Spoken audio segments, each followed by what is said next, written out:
Hello, this is Monica Lynn from Balancing Life, and I am here today to show how to make kombucha. And I'm sure there's lots of different ways people do it, but this is just my own little technique. So I'm just showing you the very basic ingredients that you need, which are very minimal. The first thing that I'm going to do here, you can take any kind of tea that you like. I don't like caffeine, so I always use herbal teas, different flavored teas. You can do like fun harvest pumpkin, different ones for fall, or like mint teas or some peppermint teas for winter, whatever you like to do. But this is kind of a nice one for summer, forest fruit. So I'm just going to take these kind of big glass containers. You want something that's thick enough that when you put hot water or boiling water in it, it doesn't shatter. If the glass is too thin, I've had it shatter on me, which is not fun to clean up. So I get these nice thick ones from the hardware store. And for this size, I put about 8 tea bags in. This one's slightly bigger, so I put about 10 tea bags in that one. So I'll just do this. 1, 2, 3, 4, 5, 6, 7, 8. Once you get the tea bags in, then you just want to fill it with boiling water. The SCOBY, which is what has all the probiotics in it and allows this tea to ferment and make kombucha, needs to live off of sugar. So you have to put some sugar into the kombucha, let it dissolve into this nice hot steeping tea, but it doesn't actually come out with the same high sugar content because the SCOBY will use a lot or metabolize a lot of that sugar in order just to grow and to live itself. So don't worry that you're actually not drinking such a highly sugary beverage as it looks like here. So I'm going to raise about 2/3 of the way, and then I go ahead and put that down, and then I'm just going to take the sugar here. And for this size, I put about a cup. It's maybe just a little bit less than a cup in there. And then I'm just going to let that steep for about 7 or 8 hours until it's totally cool.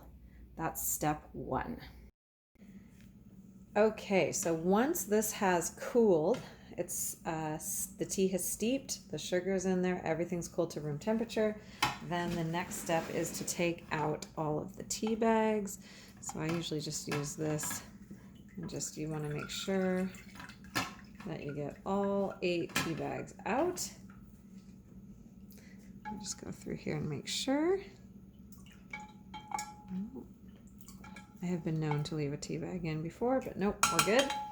So then you just take the SCOBYs and old kombucha from the former batch, pour it back in, let them all mix, and all you have to do then is to put the cloth back on top, secure a rubber band over it so that you don't get any fruit flies or anything undesirable in your batch.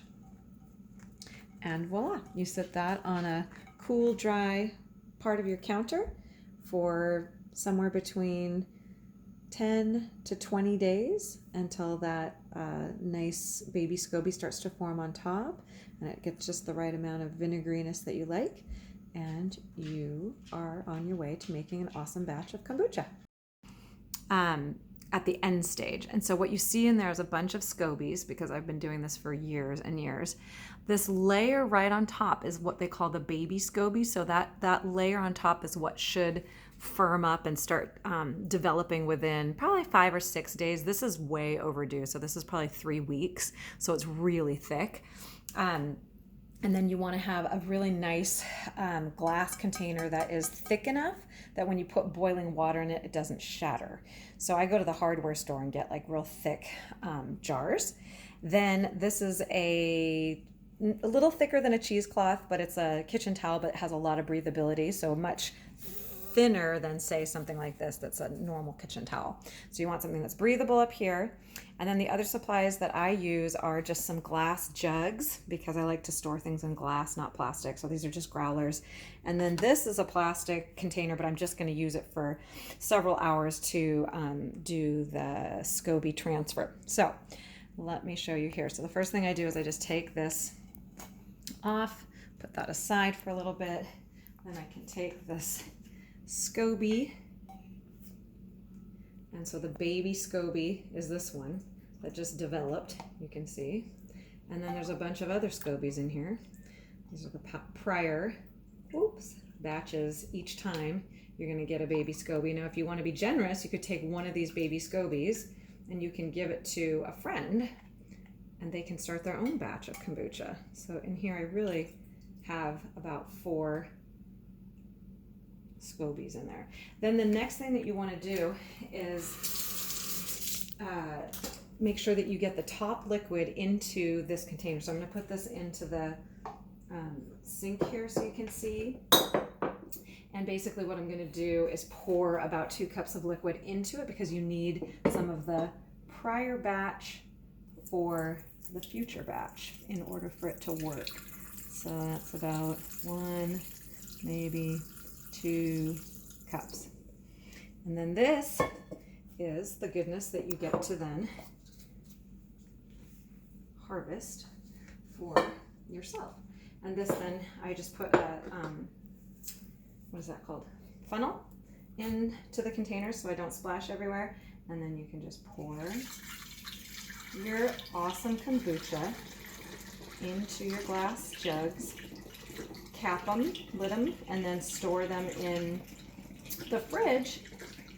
And generally, the amount that I make with 2 of these jars lasts me about 2 weeks, which is about the time that it takes to make a new batch. And so you can just continually redo this process over and over again so that you have the healthy, highly probiotic kombucha so that you can have it every day and monitor really great gut health.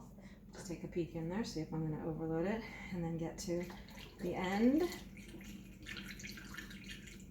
and go on to the next bottle. And the end result you can see from having 2 of these jugs that I showed in the beginning or the middle here is that this is a kind of extra big growler. That one and that one are the same size. I don't actually know how many ounces all of this is, but cheers to your gut health with really great homemade kombucha.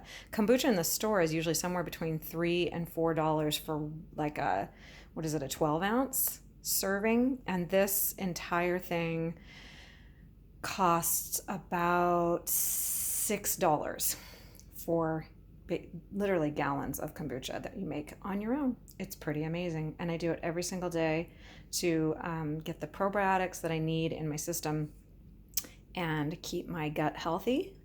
So have a healthy day and make your own kombucha.